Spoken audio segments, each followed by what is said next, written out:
Let's review for test 4. This exam will cover both chapters 4 and 5. So let's get started. Make sure you answer the following questions completely and follow all directions, and you must show all your work to get full credit on the exam. Question 1, let's use the pattern approach to explain why negative 3 times 4 equals negative 12. We're going to start with 3 times 4, and we know that's equal to 12. So I want to end up with negative 3 times 4, so let's make sure we decrease the left number by 1 each time until we get to negative 3. So 3, we're going to decrease that by 1, let's say 2, 2 times 4, we know that's 8. Then we'll decrease 2 by 1 again, that would give us 1. 1 times 4 is equal to 4. We're going to continue the process. 0 times 4 equals 0. And you can see we're decreasing by 4 each time. So the pattern is consistent. Each time we're decreasing by 4 on the right side as we're decreasing by 1 on the left side here. So let's continue the process. Negative 1 times 4 should be equal to negative 4. Negative 2 times 4 is equal to negative 8. Again, we're decreasing by 4 each time. And finally, negative 3 times 4 is equal to negative 12. So the pattern is consistent. We're decreasing by 4 each time on the right.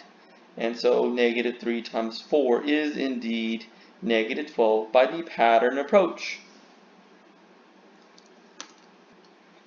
Question 2. Using the number line model, show that 2 minus 7 equals negative 5.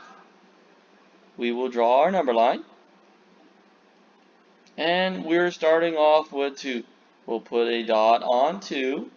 And since we're subtracting 7, that means I'm going to go to the left 7 spaces. And then hopefully we end up at negative 5.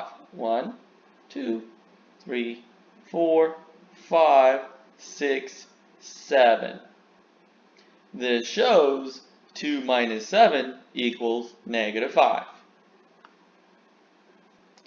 For question 3, we want to use the chip model to illustrate 3 plus negative 2 and also show 3 minus 2. And we want to show that they are the same quantity. Well, we know that 3 plus negative 2 should be equal to positive 1, and 3 minus 2 should also be equal to positive 1. So we have to show our work using the chip model. We're going to show 3 plus negative 2 is equal to 1 by starting with 3. So let's put 3 positive chips. And then we're going to add 2 negative chips. We'll add 2 negative chips. And what happens to the positive and negative? They cancel out. So make sure you show your work, show what we're throwing away. We're throwing away these positive and negative chips. They're canceling each other out. And this is going to equal 1 positive chip. This equals 1 positive chip. So we know 3 plus negative 2 does in fact equal positive 1. So that's one side of our solution. Let's look at the other side. How do we show 3 minus 2 equals 1? We will start with 3 positive chips.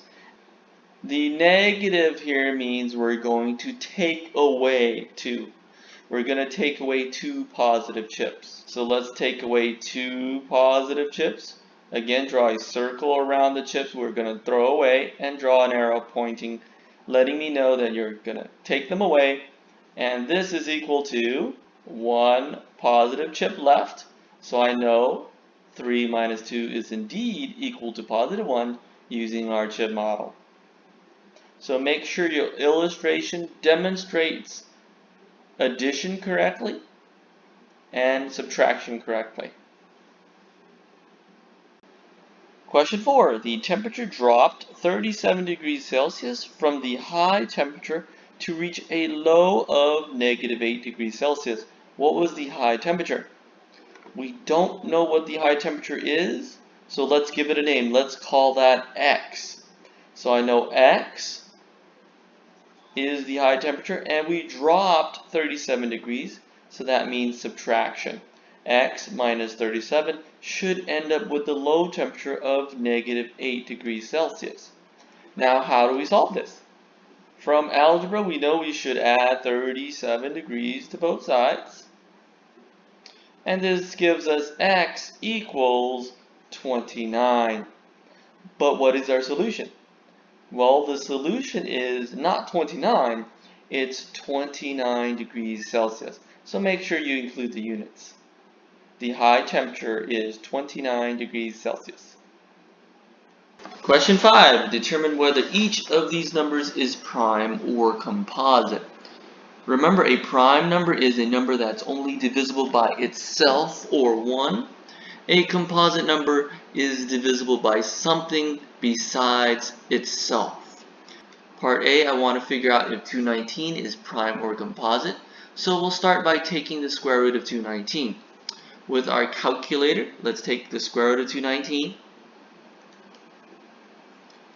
And that gives me 14.798.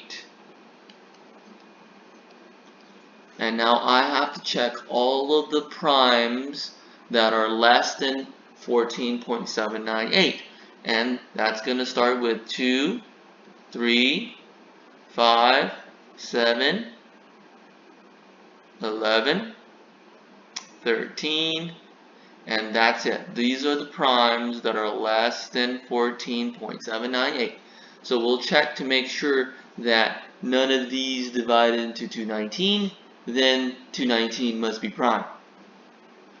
2 does not divide into 219. That's because it ends in a 9. 3 does divide 219. The reason 3 divides into 219 is because the digit sum 2 plus 1 plus 9 is equal to 12. Therefore, 3 divides into 219. Since 3 divides into 219, this must be composite because we have something that divides 219 besides itself. Part B, we'll take the square root of 791 and we'll figure out what that is. That is approximately 28.125. So we'll have to check all of the primes less than 28. That's 2, 3, 5, 7, 11, 13, 17, 19, 23.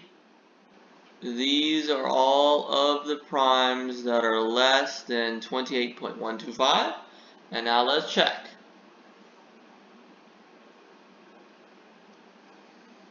Two does not divide into 791.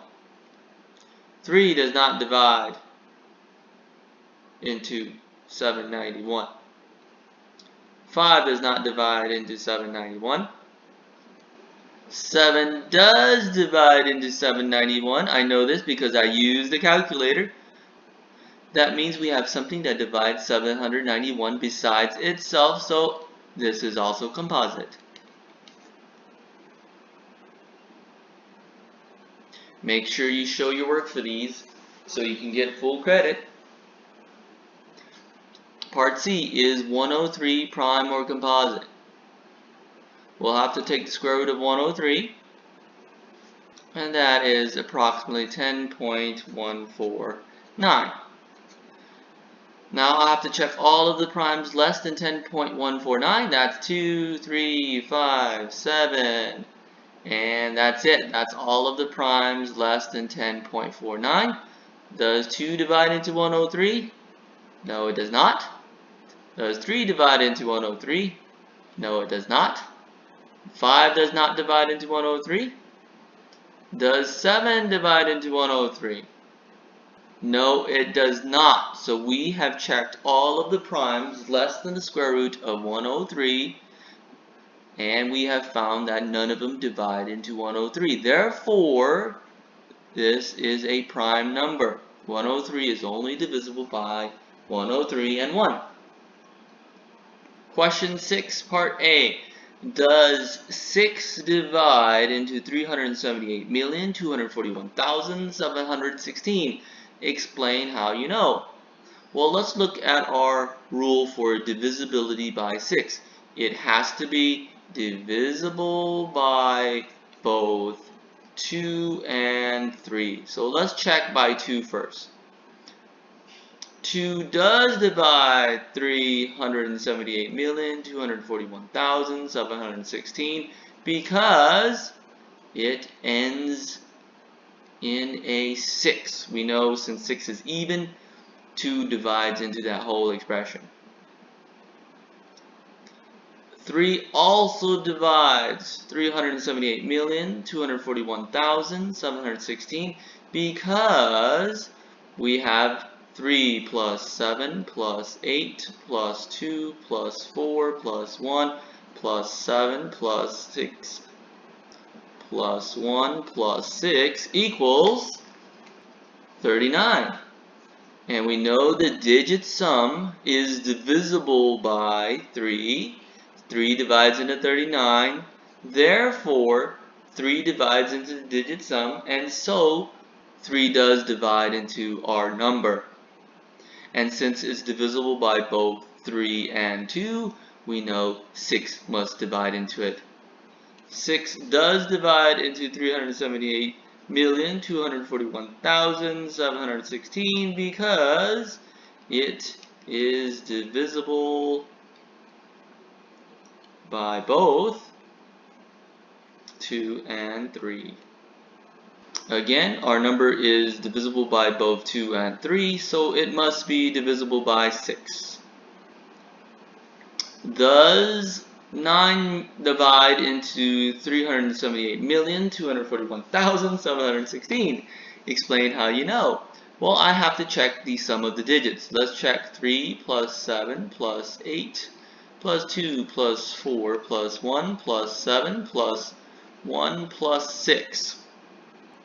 We know this is equal to 39. And 9 does not divide into 39.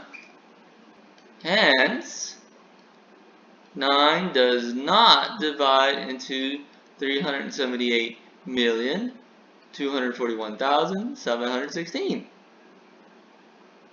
Since 9 does not divide the sum of the digits, it cannot divide the number. Question 7, Part A. Give an example of a 3-digit number that is divisible by 3 but not by 2. For this question, you have infinite possibilities for a correct solution. I'm just going to come up with my own number, 333, and I know this has to be divisible by 3 because 3 plus 3 plus 3 equals 9, and 3 divides into 9. The sum of the digits is divisible by 3, therefore 3 divides into it. Now I also know that 2 does not divide into 333 because it ends in a 3. Since it ends in a 3, you cannot divide it by 2. Part B is 73,409,834,527 divisible by 11. To show this, I need to show the sum of the even powers of 10 minus the sum of the odd powers of 10 is divisible by 11. I'm going to put the powers of 10 on top. I know this is a power of 0. 1, 2, 3, 4, 5, 6, 7, 8, 9, 10. So let's look at all the even powers of 10. That's going to be 7 plus 4 plus 9 plus 3 plus 5 plus 7. Again, I'm looking at the even powers of 10. 7 plus 4 plus 9 plus 3 plus 5 plus 7.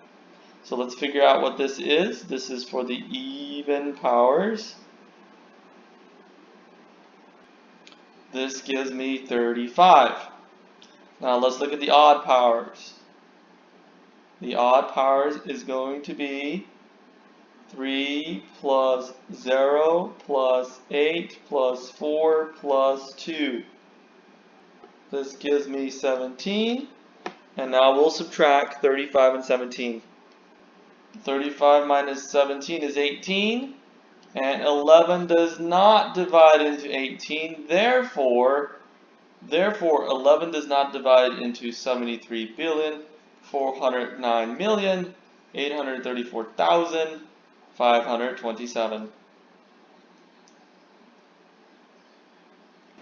Question 8. Let's find the GCD of the following. We'll start with 52 and 65, and we'll use two different methods. 52, I'm going to break it down.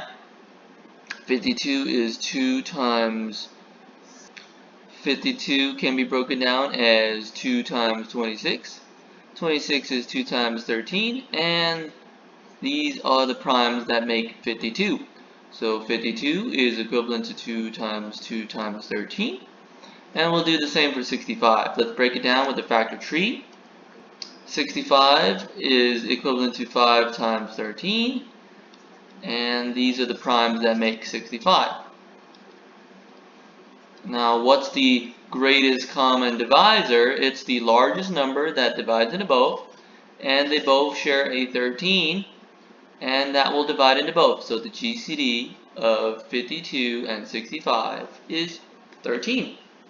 It's the biggest number that divides into both. For part B, we can do the same process, but these numbers are really large. So let's use the Euclidean algorithm instead. Let's take the smaller one and we'll divide it into the larger. 3,696 will be the divisor and the dividend will be 4,100. The divisor will be 4,410.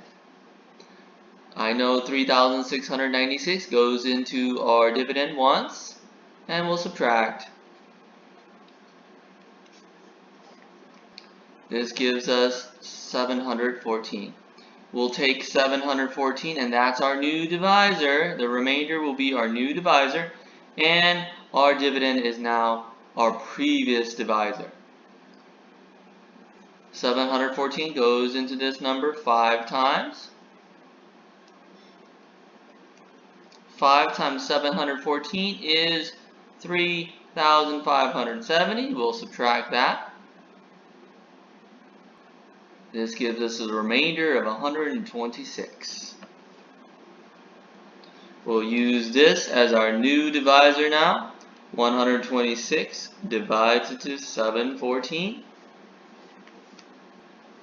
We know it goes into 714 5 times. And 5 times 126 is 630. The remainder is 84. We'll take 84 as our new divisor and 126 as our dividend. It goes into this once. We get 84. Let's subtract. I get a remainder of 42. Now we'll use 42 as our new divisor and 84 as our dividend. 42 goes into this twice. You get 84. Subtract our remainder is 0. Since we have a remainder of 0, we stop here. This tells me what my GCD is. The GCD is the last divisor we used before we get to 0, and that's 42. The GCD is equal to 42. The GCD is 42. For question 9, notice we're looking for the LCM of 52 and 65. Those are the same numbers in question 8. Look at that. We have 52 and 65, but this time we're finding the LCM. But I could use the work from the previous problem to help me out here. We know the prime factorization of both 52 and 65. So let's write those down. 52 we know is equivalent to 2 times 13, and we know 65 is equivalent to 5 times 13. Now to find the LCM, we're looking for a number that is divisible by both 52 and 65 at the same time.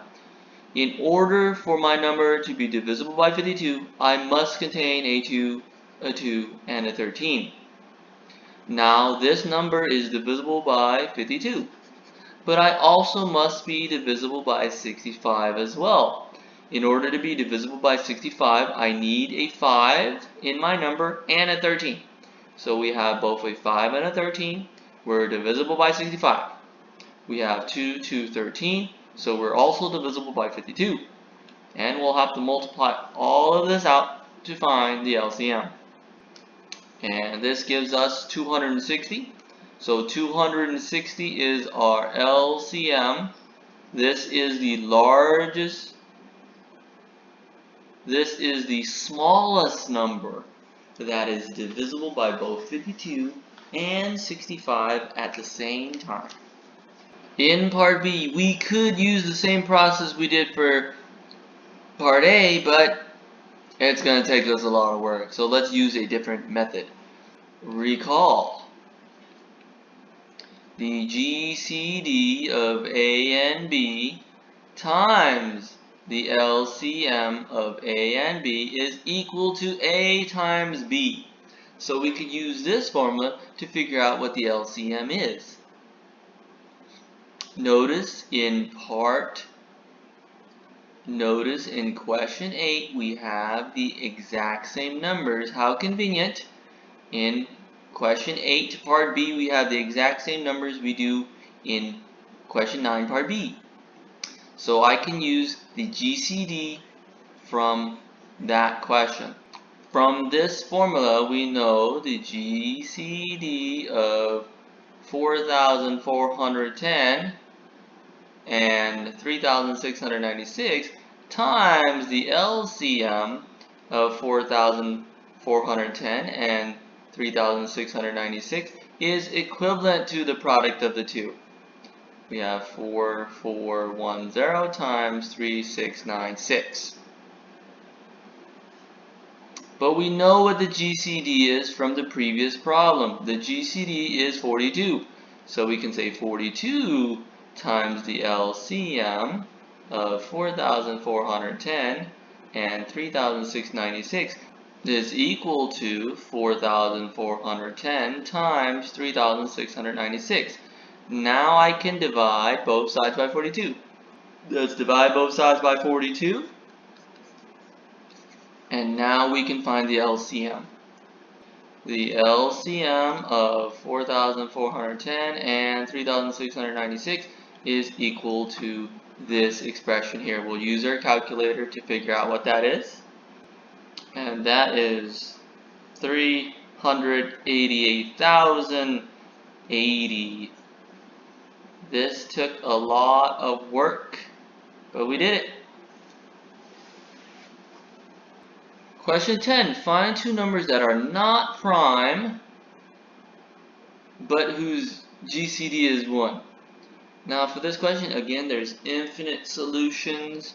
You have to come up with your own numbers. But let's see what my numbers are. I will say 8 and 15. Those are my two numbers.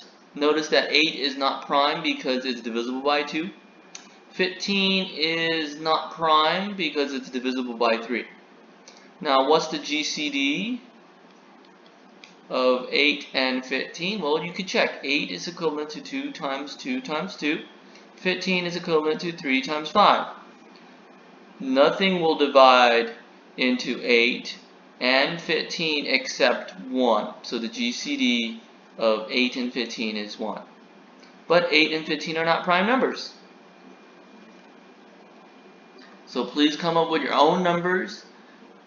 There are many numbers that are not prime and whose GCD is 1. So please come up with your own numbers for question 10.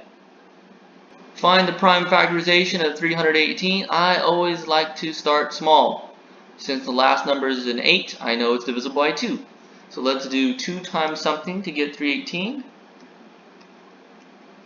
That's 159, and then we'll break 159. Since 1 plus 5 plus 9 is a multiple of 3, we can divide this by 3. So this is 3 times 53, and I can break down 53. We made a mistake, 53 cannot be broken down, it's actually prime. So that's it, we have 2, 3, and 53 is the prime factors for 318. So I can write 318 equals 2 times 3 times 53, and that's our solution. Now if you're not sure, multiply it all out, and you should get 318. Question 13, let's find the GCD. Now in order to find the GCD of A and B, we're looking for a number that divides into both.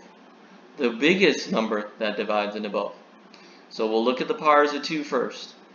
What is the biggest number that divides into both? It's 2 squared. If I use 2 cubed, I will not be able to divide into B with 2 cubed, so we'll use 2 squared. Now let's look at our powers of 3. It's 3 to the 5th. That's what I'm going to use. 3 to the 5th is the largest such number that divides into both. Any bigger, it won't go into B. And we'll check what's the highest power of 5. Well, this one doesn't even have a 5 in its primes, so we know we don't include 5 in our GCD. 11 is in both. 11 goes into both. This one has 11 to the 4th, and this one has 11. So what's the most 11s that can divide into both A or B? Well, it's just one 11. And 13. 13, there's only one 13 in B, and of course there is no 13 in A, so we can't use the 13. So this is it. This is the largest number that divides into both A and B. And if I multiply all of this out, you should get 10,692. The GCD is 10,692. To find the LCM, we ask a different question.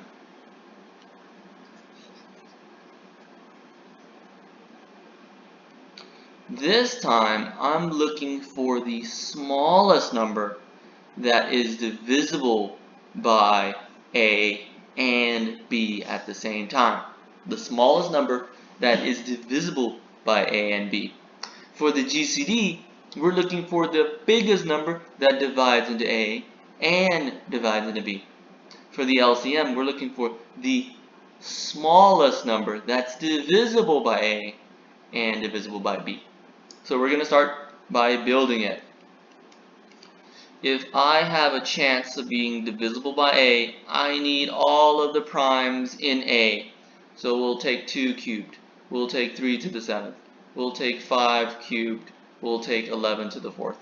That means my LCM is guaranteed now to be divisible by A because this whole thing is A. Now for the next part, I need to add just enough so that I will be divisible by B as well. To be divisible by B, I need at least 2 squared. I already have more than enough 2's, so we don't need any 2's. I need to have 3 to the 5th. There's plenty of 3's in my LCM right now, so we don't need any 3's. I need a 7 squared. There is no 7 here at all, so we'll add 7 squared. We need an 11. We have more than enough 11 to be divisible by these 11's from B. And we need a 13. Now we have all of the numbers inside B and all of the numbers from A. So this is our LCM. And so this is our solution. You do not need to multiply this LCM out. It is too big for your calculator. Your calculator will not be able to compute this number. But that's our LCM. 2 cubed times 3 to the 7th times 5 cubed times 11 to the 4th times 7 squared times 13. A really large number. For question 14, we're looking at the 12-hour clock and we're doing addition. So let's draw our 12-hour clock. 1, 2, 3, 4, 5, 6, 7, 8, 9, 10, 11, 12. Alright, now we're going to start at 8, and since this is a addition, we're going to go clockwise, and we're going to add 9. We'll start at 8, and then we'll add 9. 1, 2, 3, 4, 5, 6, 7, 8, 9. So 8 plus 9 is equal to 5 in clock arithmetic for a 12-hour clock. Let's do part B. Again, I'll draw my 12-hour clock. We'll start at 4. Since we're subtracting 11, we have to go counterclockwise. 11. 1, 2, 3, 4, 5, 6, 7, 8, 9, 10, 11. So 4 minus 11 in a 12-hour clock system is 5. That's our solution. 4 minus 11 is equal to 5. You can also do this problem by thinking 4 minus 11 is equal to negative 7 o'clock. Negative 7 o'clock is the same as going counterclockwise 7 times, and you would get to 5 also. So you can think of it as 4 minus 11 equals negative 7, but negative 7 doesn't exist. You can go counterclockwise 7 and you'll still get a 5. So there's more than one way to do part B. Question 15, we're looking at a 5-hour clock this time. And let's draw our clock. 5 should be on the top, and then we have 1, 2, 3, 4 in a clockwise fashion. Now what's 4 times 3? 4 times 3 is equal to 12, but 12 does not exist in a 5-hour clock system. So we'll have to take 12 and divide that by 5. I get 2 remainder 2. 4 times 3 o'clock is equivalent to 2 because the remainder is 2. Let's do 4 divided by 3. In order to do 4 divided by 3, we have to change this into a multiplication question. We're going to ask, what times 3 is going to give me 4? So let's make a guess. We'll do 1 times 3. 1 times 3 is equivalent to 3. We'll do 2 times 3. 2 times 3 is 6, but 6 does not exist on a 5-hour clock, so we'll divide that by 5. I get 1 remainder 1. So 2 times 3 in a 5-hour clock system is equal to 1. 3 times 3 is 9. We'll divide that by 5. This gives us 1 remainder 4. So 3 times 3 is equivalent to 4. So we have found our solution. What is 4 divided by 3? It's going to be 3. 4 divided by 3 in a 5-hour clock system is equivalent to 3.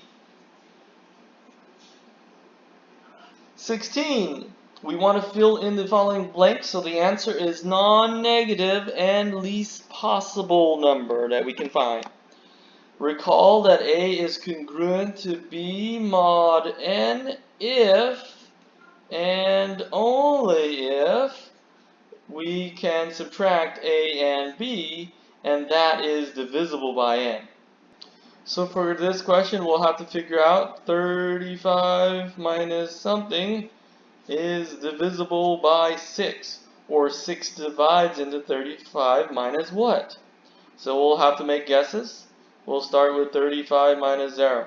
Is that divisible by 6? No. Does 6 divide into 35 minus 1? No, it does not. Does 6 divide into 35 minus 2? That fails. Does 6 divide into 35 minus 3? That fails. Does 6 divide into 35 minus 4? That fails. Does 6 divide into 35 minus 5? Yes, it does. So that means 35 is congruent to 5 mod 6. For part B, I am looking for a number minus 8 that is divisible by 11, or 11 divides into something minus 8. So we'll have to figure out what this is, and again we'll start at 0. Does 11 divide into 0 minus 8? No, it does not. Does 11 divide into 1 minus 8? No, it does not. So you can see clearly from this pattern that none of these will divide by 11 until we get to 8. 11 divides into 8 minus 8. Yes, it does, because 11 divides into 0. Yes, it does. So we have 8 is congruent to 8 mod 11.